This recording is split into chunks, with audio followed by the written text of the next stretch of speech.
nyo. Kayo ang namundok. Total, pinaglalaban nyo yan, di ba? Total, negosyo nyo yan. Kayo dapat ang namumundok at kayo dapat ang humaharap sa army, hindi mga bata. Hindi nyo alam yung sitwasyon ng isang magulang, lalo na ng mama ni Jerlyn. Hanggang ngayon, nagluluksa ng dahil sa inyo. Ang kakapal ng pagmumukha ninyo. Wala akong pakialam kahit kuhaan mo kung wala akong pakialam sa'yo. Kasi totoo ang sinasabi ko, kayo ang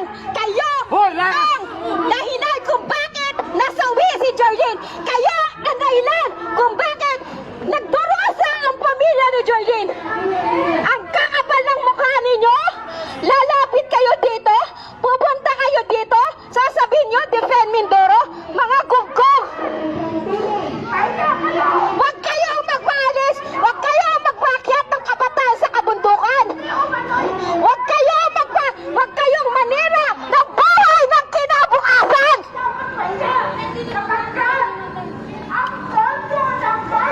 Ikaw ang sumampa sa bundok, Lisa Masa, ang kapal na mukha mo. Tayo ka na tayo dyan, dun ka sa bundok.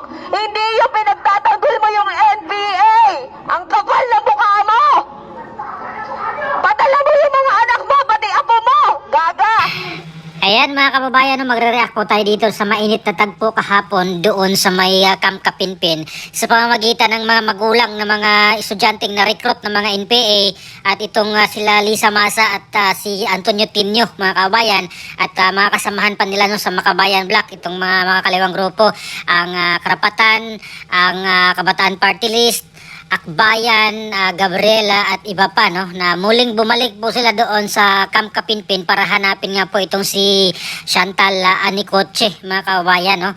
At doon nagpang-abot po ang mga magulang mga kababayan doon sa Camp Kapinpin na talaga namang harap-harapang sinupalpal nila itong sila Lisa Masa at Antonio Tinio at mga kasama no, sa kailang programa doon na nagrally sila doon, nagprotesta doon sa labas ng Camp Kapinpin. Pero doon po sa loob mga kababayan naman ang mga magulang ng mga estudyante, mga na-recruit noon. At hanggang ngayon ay pinaghahanap pa no, yung ibang mga anak nila hindi pa po nila nahanap mga kababayan. At yung iba ay yun nga nasawi mga kababayan sa enkwentro sa pamamagitan ng mga NPA at ang mga military. Kaya dito po talaga mga kababayan no, itong sila Lisa Masa ay nakakahiya mga kababayan. Pati sila Antonio Tinio no, nakakahiya talaga na talagang sinusuka na sila ng mga tao no, maging doon sa Mindoro. Talaga naman ding pinapalayas din doon yung mga grupo nila, yung Karapatan at iba pa na mga nagre-recruit ng mga bata no, para gawing NPA no mga kababayan. So panoorin pa natin itong nangyari kahapon no, doon sa Camp Kapinpin sa May Tanay Rizal mga kababayan. Puro kayo mga fake news. Puro kayo mga haka-hakan sinasabi ninyo. Diba nagmukhang tanga kayo nga kakahanap kay Jerlyn? Kaya kayo Karapatang Southern Tagalog, mission failed. Mission failed! Mission failed! Mission failed! Mission failed! Mission failed! Mission failed! Mission failed! Mission failed! Mission failed! Mission failed! Ayos, ipipindoro pero nasa part nila. Karapatang Southern Tagalog, layas! Layas!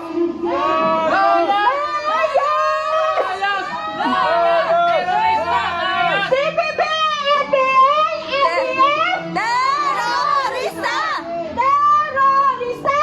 CPP, NPA, NPF! Terorista! CPP! Lumayas kayo, wala kayong karapatan dito! Terorista!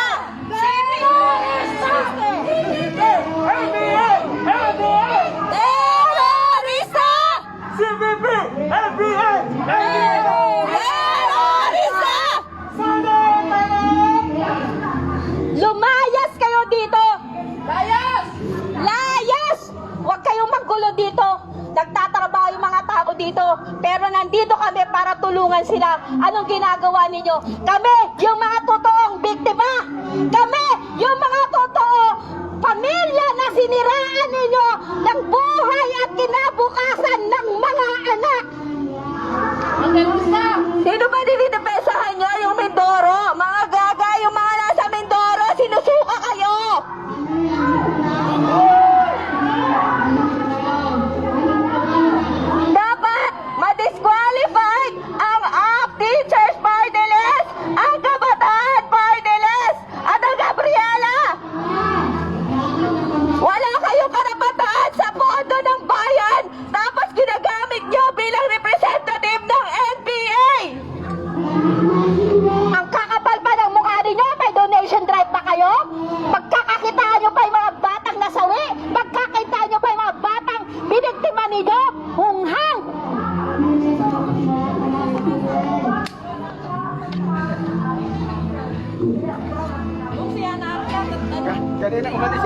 Pinakita ko eh. Pinipinator niya yung malis siya.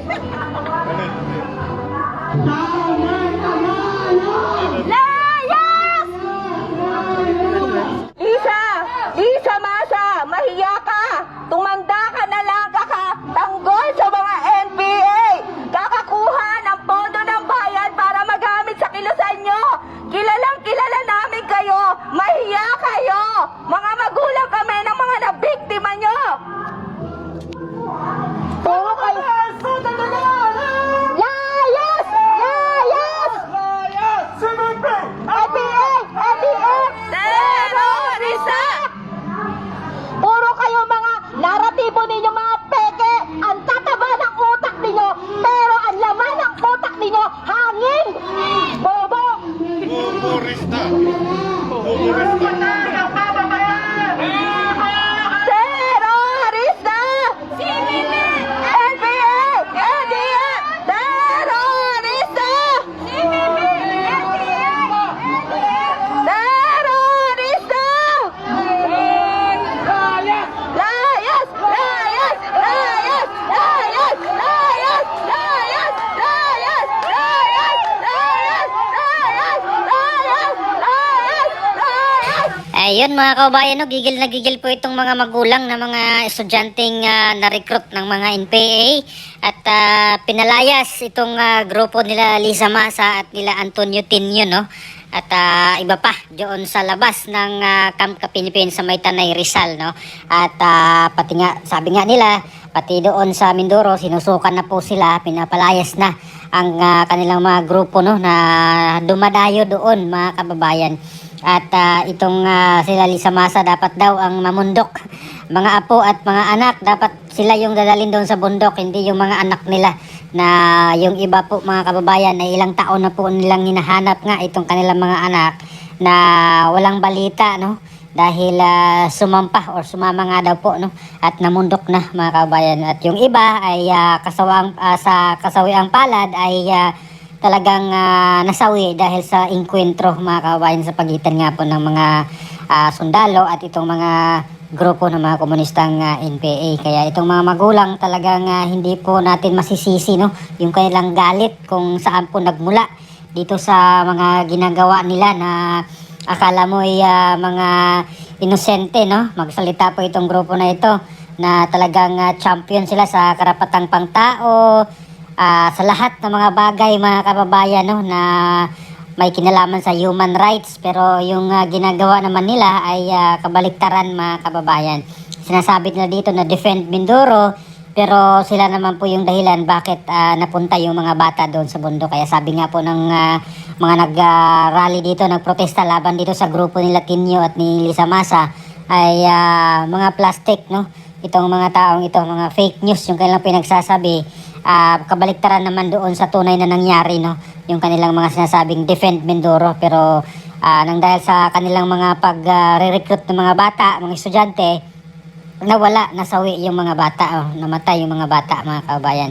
At hanggang ngayon ay hirap pa rin tanggapin, no, ng magulang nung ni Jerlyn Doydora mga kababayan, no, dahil OFW po siya. At umawi lang po dahil dito nga po sa nangyari kay Jerlyn Doydora na nasawi doon sa Abradi Ilog, no, sa Occidental Mindoro mga kabayan. So imagine gano'ng kasakit sa isang magulang, OFW pa, na mabalitaan mo yung anak mo namatay doon sa inkwentro ng militar at mga NPA doon sa bundok mga kababayan. Kaya talagang sabi dito na dapat ma-disqualified na itong mga Makabayan party list na ito na talagang nagtatago, no. Sinasabi naman po nila, hindi naman po ito galing sa atin, pero sinasabi na po nila yan na front or legal front po ito ng mga CCP, NPA, NDF, no, itong mga Makabayan Black Party List na ito. Pero patuloy pa rin na naghahasik ng mga lagim, no, pag re-recruit sa mga kabataan at ginagawang NPA mga kabayan. So baka sabihin naman na nagre-red tag tayo, no, at yung mismong gobyerno ang salita na po dito mga kabayan, ng NTF-ILCAC, no? Sila po yung numero 1 talagang lumalaban dito ngayon sa mga komunistang grupo. At yung mga dating NPA na nagsalita na against sa grupo nila, no, sa NPA, no, sila ka Eric Siles, sila Kaamihan, ayan, sila Dr. Lorin Badoy, very vocal po sila na talaga namang nilabanan no itong grupong ito, itong mga NPA no mga kababayan. At para po sa aking opinion dito mga kababayan, tama lang na palayasin no or pinalayas ng mga tao dito sa Rizal at sa Mindoro itong mga grupong ito dahil kitang-kita naman natin at mismong ang gobyerno na po ang nagsabi na talagang legal front po sila ng mga taga CPP, NPA, NDF mga kababayan no at alam naman po natin lahat ang mga kulay no ng grupong ito na tinaguri ang terorista na rin no mga kababayan ng ibang bansa nagdeklara na terorista ang grupong ito no mga kababayan. Kaya talagang nakakatakot at talagang mag-alala ka para sa mga anak na natin or sa mga anak ninyo na mga estudyante na ma-brainwash po ng mga grupong ito no kaya dapat iwasan po yan mga kababayan dahil nagkalat po sila talaga sa mga eskwelahan mga kababayan mapapribado man o publikong paaralan talagang nagkalat po sila diyan sa mga universidad no kahit private kahit pag-may-ari ng Katoliko ng mga eskwelahan ay talagang pinapasok na po nila yan mga kababayan ang dami na po nila diyan at lalo na dito sa UP no na tinagurian nilang talagang ang daming pugad dyan sa UP, sa PUP at hindi lang po ako nagsabi niyan, marami na po mga kababayan na po nagsabi niyan sila Duterte Youth Party List Chairman Ronald Cardema na very vocal din dyan sa mga bagay na iyan no pati sila Dr. Loren Badoy, sila ka Eric Celes na dating NPA no dating kadre na nagsasalita na ngayon against dito sa mga NPA no mga CPP NPA at itong mga pag-recruit nila mga kababayan. So ano pong masasabi nyo dito sa mga galit na manggulang na pinahiya ng husto no sinupalpal ng harapan no itong sila Lisa Masa at Antonio Tinio mga kababayan at sana nga daw po ay ano na itong party list nila no ma-disqualified at sinisisi nga po sila ng dahil sa kanila ay napunta sa bundok yung mga anak nila mga kababayan no? Kagaya po nung kay Jerlyn na talagang kakasuhan daw si Rinico no ng Kabataan Party List dahil sa Kabataan Party List na recruit yung kanyang anak na naging NPA mga kababayan at namatay na doon sa bundok no sa enkwentro ng militar at mga NPA. So marami na pong istorya diyan mga kabayan. Nung mga nakaraang taon pa may mga ganyan na po no maging sa Visayas areas at sa Mindanao. Ayan, marami na pong nangyayaring ganyan mga kababayan at ito nga po yung ating hinihintay no yung makulong nga itong si Franz Castro at si Satoru Campo dahil sa kailang ginawa doon na pang ano ng mga bata doon sa Talaingod mga kababayan no. Ngayon ay nakikiusap sila Franz Castro dito sa Court of Appeals na baliktarin na yung decision nga po na ikulong itong dalawang ito dahil sa kanilang ginagawang child abuse no doon sa mga bata doon sa Talaingod mga kababayan. At ano po masasabi nyo dito mga kababayan no sa pagpapalayas ng grupo nila Lisa Masa at Antonio Tinio dito po sa Camp Kapinpin sa Tanay Rizal. Galit na galit na po yung mga magulang doon no sa kanila mga kababayan at sa buong grupo nila na mga makakaliwa. So please comment down below. Maraming salamat. God bless po sa ating lahat.